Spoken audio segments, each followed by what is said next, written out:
Bonjour et bienvenue sur Cluster News pour un flash info consacré en grande partie aux attentats de Bruxelles.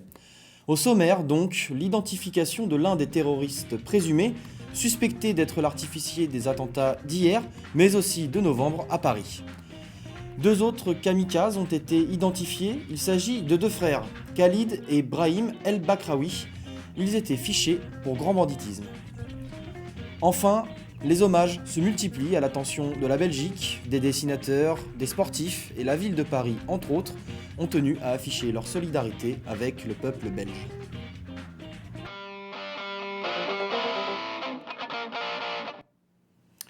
Un suspect a été arrêté ce matin à Anderlecht, près de Bruxelles.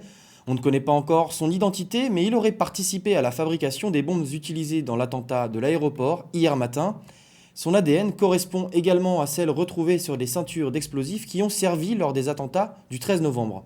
Les médias ont d'abord annoncé qu'il s'agissait d'un certain Najim Lachraoui avant de se rétracter. L'un des trois terroristes de l'aéroport a lui aussi été identifié. Il s'agit de Ibrahim El Bakraoui, au centre, sur la photo, déjà connu des services de police pour grand banditisme.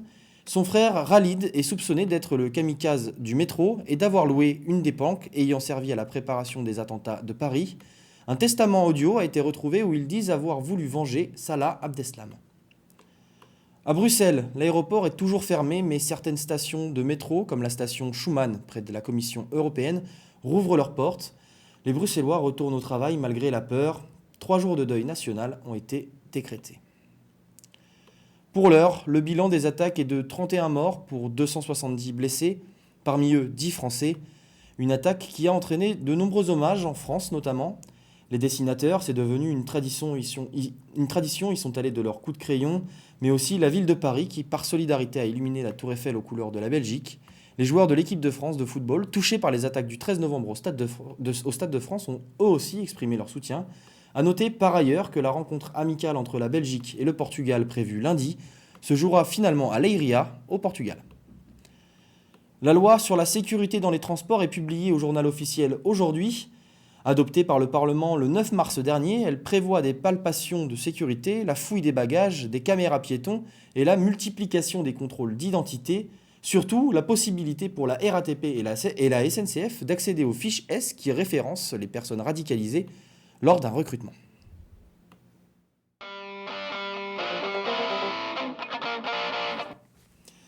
On passe au sport avec du football. Karim Benzema, dont le contrôle judiciaire dans l'affaire de la sextape a été levé, saura d'ici mi-avril s'il a une chance de participer à l'Euro en juin prochain. C'est Noël Le Graët, le président de la Fédération française, qui l'a annoncé hier soir. L'attaquant du Real Madrid est toujours mis en examen, ce qui ne l'avait pas empêché de porter le maillot bleu pendant l'affaire Zaya. Football, toujours, l'équipe de France est à Clairefontaine pour préparer ses matchs amicaux contre les Pays-Bas et la Russie vendredi et lundi.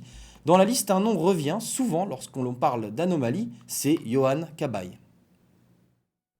Un temps indiscutable en bleu, il voit aujourd'hui sa présence remise en cause assez régulièrement. Peu en vue au Paris Saint-Germain la saison dernière, il a tenté de se relancer à Crystal Palace en Angleterre. Là encore, il est loin de faire l'unanimité. Même si ses performances sont solides défensivement, il peine à porter son équipe qui lutte pour le maintien. Quand des joueurs comme Francis Coquelin, Morgan Schneiderlin ou encore Adrien Rabiot réalisent des saisons pleines dans de grands clubs européens, Yohan Cabaye peut craindre pour sa place. Il n'est déjà plus titulaire dans l'entrejeu français, au profit de Lassana Diarra, et en cas de mauvaise performance lors des prochains matchs, c'est sa place dans le groupe qui pourrait être menacée. Pour finir, du cinéma aujourd'hui dans les salles Médecins de campagne par le réalisateur d'Hippocrate Thomas Lilti. François Cluzet y incarne Jean-Pierre Werner, un médecin de campagne à la recherche d'un successeur pour reprendre son cabinet. C'est une ancienne infirmière récemment diplômée en médecine qui vient frapper à sa porte. Le récit d'Emeline Kéran. Il y a une petite dizaine d'années, il y avait encore 2 médecins sur le canton. Le quotidien d'un médecin de campagne victime des déserts médicaux, c'est au cœur du nouveau film de Thomas Lilti. Avec des consultations à domicile parfois longues. Nous devons envisager le futur. Il faut vous habiller plus simplement quand je viens vous voir. Un métier de vocation à plein temps. avec des patients nombreux et parfois exigeants, Je sais, je suis en retard. C'est pas les comprimés. mais aussi attachants. Je connais la personne qui va vous sortir de là. C'est vous. Merci, docteur. J'enlève le bas. Non. Mais quand c'est au tour du médecin d'être malade, trouver un remplaçant peut s'avérer compliqué. Faut que tu te fasses remplacer. Vous avez déjà pratiqué la campagne? Non. En fait, je viens de finir mon internat. Je sais que les études de médecine sont longues, mais alors là, quand même, vous avez beaucoup redoublé, là. Qu'il faut former. Je fais les visites pendant que vous faites les consultations. Non. Par contre, demain, je démarre à 7h. Si vous voulez venir avec moi, c'est d'accord. Un remplaçant qui doit gagner la confiance du patient. Je préfère voir le docteur. Tu l'as envoyé voir qui? Ma mère. Oh putain. Et s'aguerrir face à un métier qui demande de la patience. François Cluzet et Marianne Denicourt y forment un duo émouvant et plein d'humour. Mal. Médecin de campagne, ça s'apprend pas.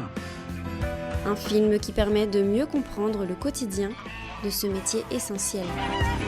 C'est quoi ces canards ils ont voulu m'attaquer, hein? Ça, c'est pas des canards, ça. C'est des jarres. Faut les humilier. Faut les choper par le cou et puis leur mettre le bec dans le cul. C'est risqué, mais ça vaut le coup. Ok, c'est bon, j'ai compris. Quoi? Une belle histoire.